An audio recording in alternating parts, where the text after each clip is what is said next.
Stadion GBLA kembali bergelora setelah terjadi kesimpang siuran tempat pertandingan lanjutan Liga 1 antara tuan rumah Persib melawan PES Sleman.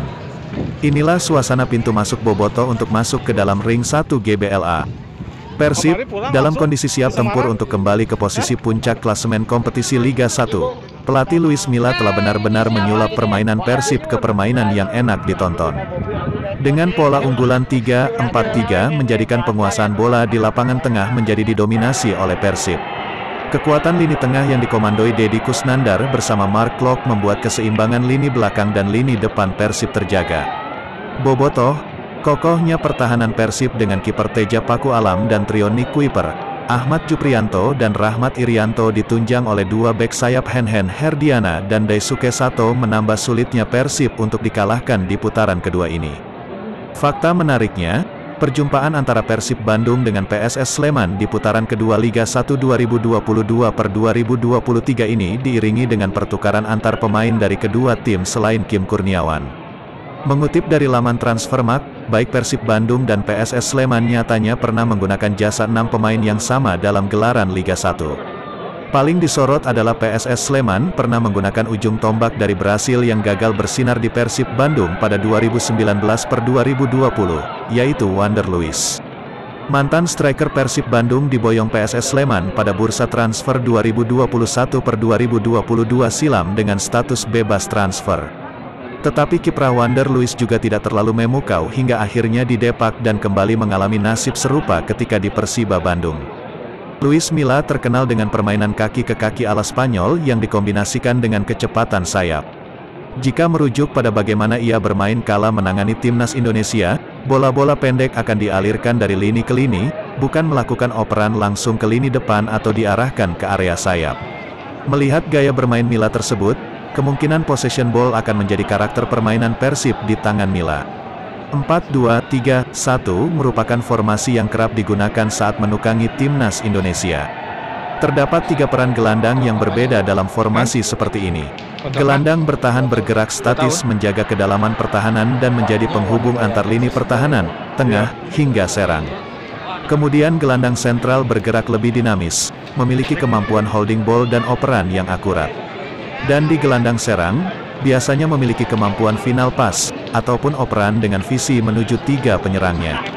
Penguasaan bola yang dimiliki oleh Klok dan Irianto serta mampu mengendalikan ritme permainan merupakan modal awal Milla dalam membentuk komposisi yang ia inginkan. Untuk gelandang serang, Milla bisa menempatkan Bekam Putra atau Ricky Kambuaya. Jika Milla ingin memakai pemain dengan agresivitas tinggi opsinya adalah Kambuaya dan jika Milla ingin pemain yang lebih mengandalkan operan maka pilihannya ada di Bekam. Selain itu, mereka juga memiliki operan terobosan yang baik dan sesekali melakukan akselerasi dari lini tengah. Di sektor pertahanan terdapat Ahmad Juprianto yang bisa diduetkan dengan Nick Kuiper. Pengalaman yang mereka miliki bisa memberikan ketenangan untuk urusan bertahan. Bukan hanya sekadar pengalaman saja, mereka juga nyaman saat menguasai bola. Hal ini sangat bisa membantu Milla dalam melakukan serangan dari lini pertahanan.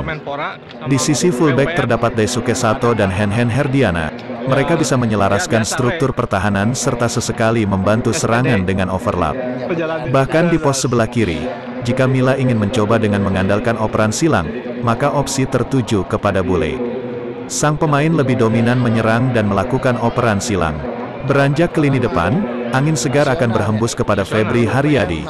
Ia bisa saja menjadi opsi pertama melihat bagaimana peran ia saat berseragam timnas di bawah asuhan Luis Milla.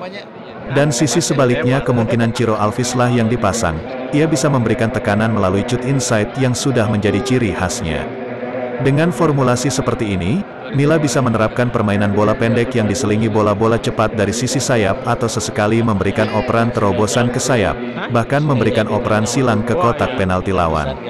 Sebagai ujung tombak, David da Silva akan jadi opsi utama Luis Milla. Selain mampu menjadi predator di kotak penalti, David juga kerap turun ke lini kedua untuk meraih bola atau hanya sekadar menarik lawan agar tercipta ruang di lini pertahanan. Mengorganisasi struktur dalam melakukan serangan juga harus dibenahi oleh Milla di skuad Persib. David kerap kebingungan ketika melakukan serangan, karena para pemain lainnya terlampau jauh atau terlambat untuk membantu melakukan serangan. Dengan waktu yang singkat, Luis Milla harus bisa memberikan perubahan struktur permainan Persib, dari segi menyerang, bertahan dan transisi. Jika ingin mendapatkan hasil yang maksimal, Milla menjelaskan bahwa skuad Persib harus memiliki karakter permainan terlebih dahulu. Bentuk permainan seperti apa yang diinginkan oleh Milla, melihat pada polanya saat pertandingan tim nasional, ia kerap memainkan bola-bola pendek dengan kombinasi permainan di sektor sayap serta ia membutuhkan sosok penyerang yang mampu memaksimalkan peluang. Seperti yang ia ungkapkan di konferensi pers, bahwa ia ingin permainan Persib Bandung lebih efisien. Persib kerap kebobolan dari skema serangan balik. Gol terjadi akibat lini pertahanan yang terlambat mundur atau pemain tidak mengantisipasi pergerakan tanpa bola yang dilakukan lawan. Dalam konferensi persnya, Luis Milla mengatakan, "Saya telah melihat dan menganalisis 5 pertandingan terakhir Persib Bandung, dan sudah tahu apa yang harus dilakukan untuk kedepannya." Setidaknya Milla diuntungkan dengan pernah menangani timnas Indonesia, jadi sedikit banyak ia telah mengetahui bagaimana kultur permainan di Indonesia. Dengan pengalamannya ini, diharapkan Milla bisa membawa Persib mempertontonkan permainan yang progresif seperti yang ia terapkan bersama timnas Indonesia. Sudah mencetak 1 gol. Ini pemain yang diturunkan Persib Bandung hari ini kita sektor ke jalan-jalannya termasuk pemain bernomor punggung 53 ini sudah 1 gol diselesaikan. Nomor punggung 53 di Persib Bandung kebobolan.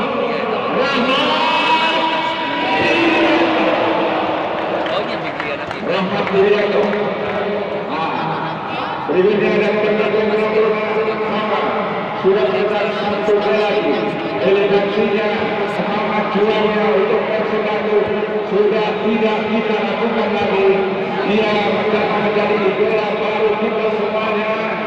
Pemain asal Filipina benar-benar berikan sambutan untuk Daisuke.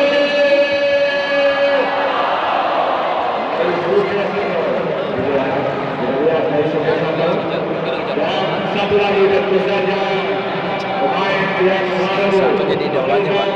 Bagus. Nih polanya, lihat permainan pola ini. Tuh. Widianto cara menyerang dia.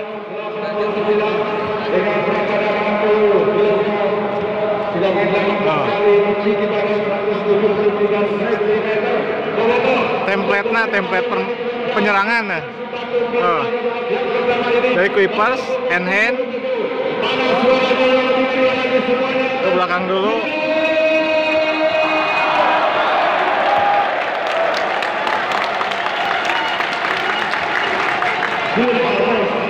Kalau ke Sato, balik lagi.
Kemenangan Persib Bandung saat menjamu PSS Sleman di Stadion Gelora Bandung Lautan Api diwarnai kericuhan antar oknum supporter, Minggu, tanggal 5 Februari tahun 2023. BCS yang baru masuk ke dalam stadion di babak kedua tersebut, langsung memberikan dukungan pada PSS Sleman sambil membuka baju. Namun berselang beberapa menit kemudian, kedua supporter tersebut saling mengejek satu sama lain hingga terlibat saling lempar minuman. Bahkan akibat gesekan tersebut, beberapa orang dari kedua supporter dikabarkan mengalami luka-luka. Direktur PT Persib Bandung Bermartabat, PBB, Teddy Cahyono menyampaikan permohonan maaf kepada semua pihak atas kejadian tersebut.